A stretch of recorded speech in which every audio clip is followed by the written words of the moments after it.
This week on Edala Diaries. Dear Edala, I had a dream to make it big in the music industry. A famous artist named Withheld agreed to collaborate with me, but I needed to fund the project. Very desperate, I sold my father's land thinking the music video would bring me riches. However, the buyer did not pay the full agreed upon amount. He only paid 70% of the price, promising the rest later. The artist collected the money, ignored me entirely, and even denied having a collaboration with me. I was deceived. Now my father's land is gone and I have nothing. The despair drove me to get drunk and I ended up in the hospital. But now I want to reclaim my father's land and I am willing to repay the initial amount I received, bit by bit, as I am able. But the man I sold it to is refusing, saying he has bought the land and what he can do for me is pay my balance. But I don't want any of it again. I just want my father's land back. What do I do? This one really hits me because I can feel the pain in every single word in the message.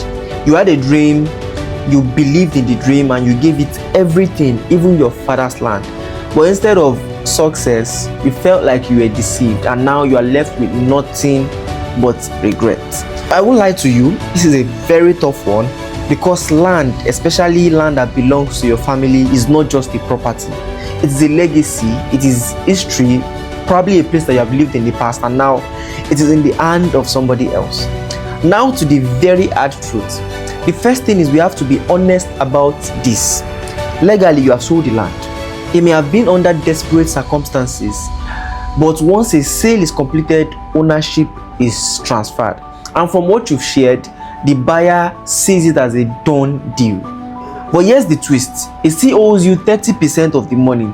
That means that there's still a conversation to be had and a negotiation to be made because this isn't entirely over yet. What do I think you can do next? I think you have two possible options. Number one is negotiation. Instead of demanding the land back outrightly, try to open a buyback discussion. Offer to repay the full amount over a period of time. It's possible that the buyer may resist at first, but if you remain persistent and find someone in respect, maybe an elder or a mediator to appeal on your behalf, this person might reconsider. And the second option is the legal route. If the sale wasn't properly documented or if he is failing to pay the full amount, there might be a legal case here and a lawyer can help you assess if there's a way to challenge the sale. But if all of the paperwork is in order, this might possibly not work. What can you do?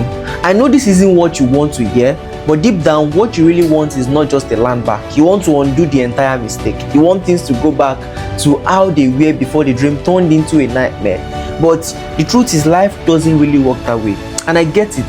The pain of realizing that you were played, the regret of losing something valuable, it is kind of heavy and you are sad, but you are still here and that means your story is not over yet. I'm going to share a different perspective to this. Instead of drowning in regrets, you should ask yourself, can I turn this loss into a lesson that fuels my next move? Can I use the 30% still owed to start rebuilding? Can I take this pain and transform it into the drive to never be deceived again? Because listen, failing is part of life, but staying down is a choice that you can make. And I don't believe your father, whether he's alive or not, would want you to stay down. He would want you to rise like a man. And here are my final thoughts. Fight for what is possible. If the land can be reclaimed, fight for it and do it very smartly.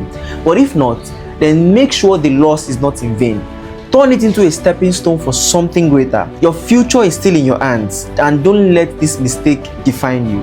I believe you can take one or two pointers from this little message. Cheers.